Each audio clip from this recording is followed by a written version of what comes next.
వచ్చేసరికి మాటరాక పిలుద్దామని కూడా కన్నీళ్లతో గొంతు గగ్గద పోయి మనస్సుతో పిలిచింది రమ్మని. ఇవాళ మా విశ్వత సార్ కూడా ఇంత మందిని మనస్సుతో మా శ్రీరామచంద్రుని యొక్క మందిరానికి పిలుస్తారు కాబట్టి తప్పకుండా వారి యొక్క ఆహ్వానం మనం అందిద్దాం, వారి యొక్క సన్మానాన్ని కూడా మనము స్వీకరించాం. కాబట్టి అందరూ కూడా ప్రేమతో చెప్తున్నాం కాబట్టి ఒక 2 నిమిషాలు పట్టి తీసుకుని శుభేంద్ర ఇది కంటిన్యూ అయిందంటే వాళ్ళ పక్కన వాళ్ళు వంటలకు ఏర్పాట్లకు ఏ విధమైన దోకాలేదు, లోటు లేదు, దోకాలేదు. అయితే దత్తాత్రేయ మహారాజు యొక్క మనకు జన్మదినం కాబట్టి దత్తాత్రేయ యొక్క గురు సంప్రదాయం అంటే మనకు చాలా గురువులు మన హిందూ సంస్కృతిలో ఎప్పటి నుంచో సరైన గురువులు లేకనే ఈరోజు మన సంస్కృతి ఎంత దిగజారుతుంది. ఎవరిదేమన్నా గడ్డ పెంచుకుని, దొడ్డు పెట్టుకుని, చెప్పులు వేసుకుని, సిలువ పెట్టుకుని, వాటి వీటిని రకరకాల గురువులుగా పెట్టుకొని అసలు గురువులే పక్కన పెట్టేస్తున్నాం. ఆ రోజు కూడా దత్తాత్రేయ అసలు మన అదృష్టము ఇక్కడ మనకు ఉన్నటువంటి ఒక 60-70 కిలోమీటర్ల పరిధిలోని చరిత్రకారుల విశ్లేషణ ప్రకారము దత్తాత్రేయ మహారాజు ఇక్కడ మాకూరు కొండలలోనే జన్మించాడు. మరి ఈ ప్రాంతంలో మన సువాసనలో మనం ముఖ్యమంత్రి చాలా అదృష్టవంతులు.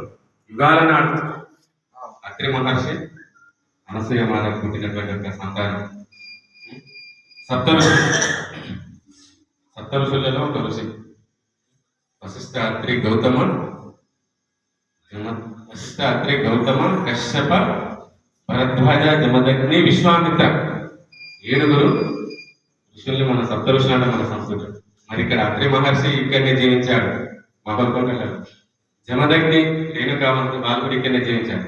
జమదగ్ని యొక్క పుత్రుడు మన పరశురాముడు, అత్రి అనసూయ యొక్క పుత్రుడు దత్తాత్రేయుడు. కాబట్టి కథ అంతా మీకు తెలిసే.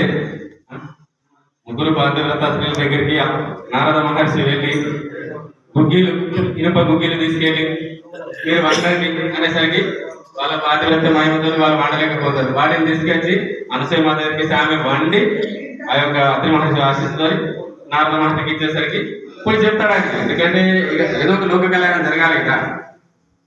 అక్కడ చెప్పేసరికి వాళ్ళకు ఎవరైనా మేము వండలేని ఆమె అంటే ఆమె మహాపతివ్రత అనసూయ మాత కాబట్టి వండిందనేసరికి వాళ్ళకి అప్పుడు గంటగింపు.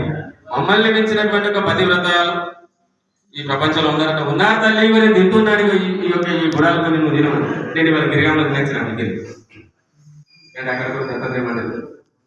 సరే వాళ్ళ మనసులో ఈర్ష అసూయ అనేటువంటి అనసూయ అంటే అసూయ లేనిది, కానీ వీళ్ళు అసూయ లేదు.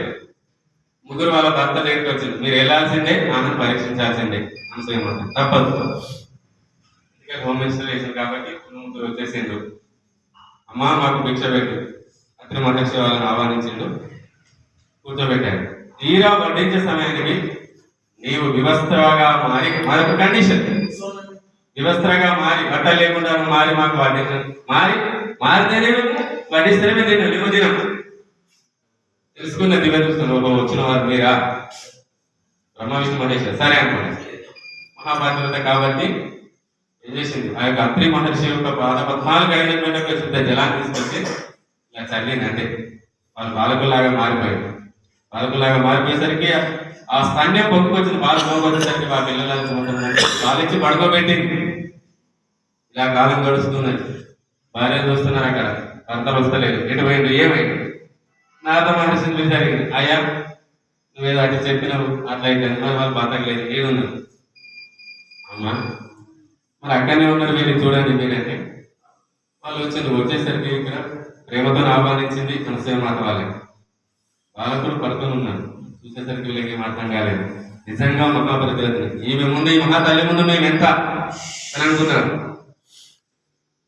ఆఖరికి వారి యొక్క తప్పును తెలుసుకొని, అమ్మ మమ్మల్ని మన్నించు తల్లి, మేము అహంకారంతో అజ్ఞానంతో ఈ పాతివ్రత్య మహిమను మేము పరీక్షించాం, కానీ నీ ముందు మేము ఎందుకు పనికిరాము, మాకు 10 భిక్ష పెట్టు తల్లి అని చెప్పేసి